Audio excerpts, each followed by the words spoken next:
Chicken അൽഫാം ഒക്കെ ഒരുപാട് കഴിച്ചിട്ടുണ്ട്. പക്ഷേ ഫിഷ് അൽഫാം വീട്ടിൽ ഉണ്ടാക്കി കഴിച്ചിട്ടുണ്ടോയെന്ന് ചോദിച്ചാൽ സംഭവം അതില്ല.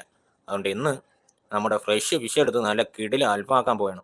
ഇനി ഇതിലേക്ക് ഇത്തിരി അടിപൊളി സ്പെഷ്യൽ മസാല. മസാല നന്നായിട്ട് ഫിഷിൻ്റെ ഓരോ ഭാഗത്തും കോട്ട് ചെയ്യണം.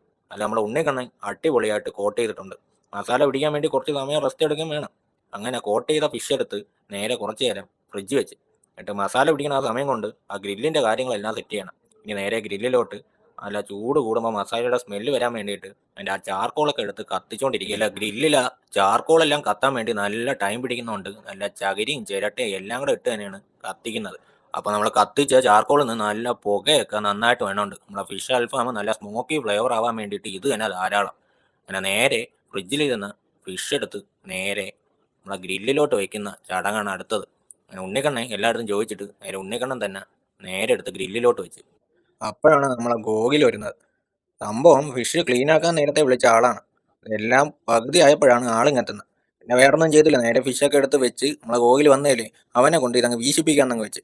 അങ്ങനെ ഫിഷിലോട്ട് മസാലയും തേച്ച് എണ്ണയും തേച്ചിട്ട് ഗോകുൽ അങ്ങനെ വീശലും തുടങ്ങി. വീശൽ തുടങ്ങിയപ്പോഴോ നേരെ ചാർക്കോൾ കത്തുന്നത് കുറഞ്ഞു. പിന്നെ കുറച്ച് നല്ല വീശൽ കൂടിയപ്പോൾ നന്നായിട്ട് അങ്ങ് കത്തിപ്പിടിച്ച് നമ്മളെ അൽഫാമൊക്കെ അങ്ങ് സെറ്റായി. ഉണ്ണിക്കണ്ണൻ ജസ്റ്റ് ഒന്ന് ടേസ്റ്റും ചെയ്ത് നോക്കി.